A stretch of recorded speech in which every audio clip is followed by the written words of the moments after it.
mano siūlai gavo daug naujo šilko, tiesiog įvairiausio šilko, kokio dar nesu regėjusi, net aš asmeniškai. Tai, sakykime, štai japoniškas šilkas Hasegawa, 100% šilko veliūriniai siūlai. Iš tikrųjų liko paskutinė rytė, tai tiesiog daugumai tiesiog susipažinimui. Vat ir tokių būna šilkinių dalykėlių. Kalbėti apie šilką, tai kaip kalbėti apie rojaus sodus, ir paprasta, ir labai sudėtinga. Galima kalbėti apie nuostabias šilko savybės, apie jos spalvas, apie faktūras. O dabar galbūt pakalbėkim tiesiog praktiškai. Šilkas būna, priklausomai nuo jo apdirbimo, įvairios faktūros. Tai priklauso ir nuo žaliavos. Jisai gali būti blizgus, kaip sakykime šitoje rytėje, Hasegawa vėlgi. Gali būti matinis, pats matiškiausias turbūt yra čia. Čia yra laukinis šilkas, tusa šilkas su linu ir va taip jisai gali atrodyti. Mezgėjas mėgsta matinį šilką, tokį pusiau matinį. Čia vadinamas šapa šilkas. Viena spalva, juoda, iš vis matinė. Tai yra šilkas. Ir priklausomai nuo to, koks sluoksnis nuo šilkverpio kokonų nuviniojamas, ar pradžia, kuri būna labai labai spindinti, ar gilesnė, jinai gali būti ir matinė. Megzti, aišku, lengviau matinį siūlą ir jis yra lygiai toks pats šilkas. Tai. Kitas toks matiškesnis šilkas šapa yra, tikrai jo daug gavau, tokia melsvo atspalvio, žalsvo. Ir va čia vos šviesi melsva. Taip, ir jo metražas yra 500 metrų, 100 gramų. Megzti galima ir rankomis, kas mėgsta mažesnius virbalus. Galima megzti, aišku, paprasčiausiai mašina, bet čia jau pakankamai laisvai numegztam. Dar šilkas, štai spindintis šilkas su žvyneliais. Kaip matote, iškart šitoj rytė matosi, sukimo praktiškai nėra. Reiškia, siūleliai, planyčiai šilko siūleliai bus labai pažeidžiami. Tiek plaunant, tiek nešiojant, ir jau tokį šilką reikia megzti geriausia su kažkokiu pridėtiniu pūkeliu, kuris apsaugo visą. Ir megztuką nešiojant, ir mezgimui daug paprasčiau. Hasegawa, japonų, nežinau kaip pavadinti tą žmogų, japoniškas genijus, kuris pamišęs dėl šilko, galima ir taip pasakyti, jis daro su šilku tokius dalykus, kokio, italai net negalvoja, kam daryti taip, o jisai va taip, prašom, veliūras, prašau, ten kažkoks grubus šilko siūlas, prašau. Aišku, jisai moka padaryti tokį, 400 metrų 100 gramų, storulis, čia kaip pramegzta spalva. Taip, čia gabaliukas su mohera. Vis tik tai ir tokiam siūlui kažkoks pridėtinis pūkelis palengvina ir mezgimą, ir eksploataciją. Ką dar daro Hasegawa su šilku? Taip, jis daro juostelę. Štai matote, juostelė tokia suspausta, tankiai sumegzta. Tai irgi gerokai stabilizuoja šilką, mezginiai. Gaunasi labai gražiai. Ir čia mezgio mašina, tai kažkur tai pačiu laisviausiai įmanomu režimu, tai kažkur virbaliukai bus 3,5 mm, o galima galbūt pabandyti ir 4 megzti. Tai ir ta juostelė yra oranžinė, koralinė ir gal dar šiek tiek liko bordo. Dar yra Hasegawa šilkas toks.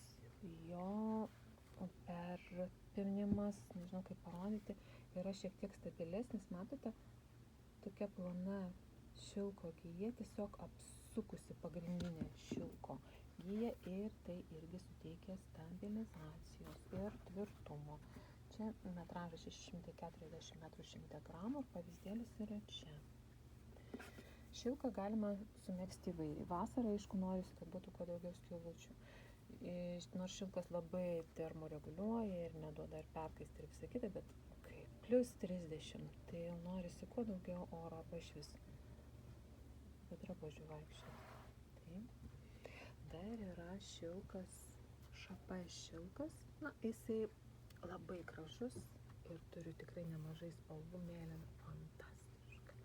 Tokia chaki žalia, perla pilka. Tiesiog akis mano mėgaujasi šito spindesiu, bet čia vėlgi aš rekomenduočiau kažką pridėti. Na, arba jeigu jau tiesiog pabandyti ir įsitikinti, vat, kaip jisai, vat, tas šilkas, kuris toksai spindintis ir visas. Nu, megzti tikrai yra iššūkis. Jisai neatleidžia jokių mūsų klaidų. Rankos turi dirbti kaip vienodų tempimu ir aišku, virbaliukai turi būti mažiau slidūs, bet kitą kartą, bent jau man tai netgi ir tai nepadeda. Na, bet tai pats gražiausias yra šitas. Dar šiek tiek liko nuo didelės praeitų metų partijos. Boto Giuseppe berods, tai Boto Giuseppe šilkas, Mulberry šilkas ir, na, iš tikrųjų, tai pagal savo spindesį tai yra va, to paties šapai blizgaus šilko analogas, bet suvijimas šito siūliuko, na, matote, kaip čia man išpiešti. Taip tvirtai, taip gražiai, taip stabiliai. Dėl mezgimo rankomis super, iš 2 gijų mezgam, mačiau nuostabiai numegztus megztukus ir tiesiog žaviuosi. Šiaip rankomis taip rekomenduoju, kuo imti ypatingai pradžiai, kuo mažiau spindinti šilką. Tada jisai darosi toksai, nu, kaip ir čia, pusiau toksai, kaip medvilnė jaučiasi, aišku, šilko savybės yra ir numezgus irgi plastiką ir visa kita.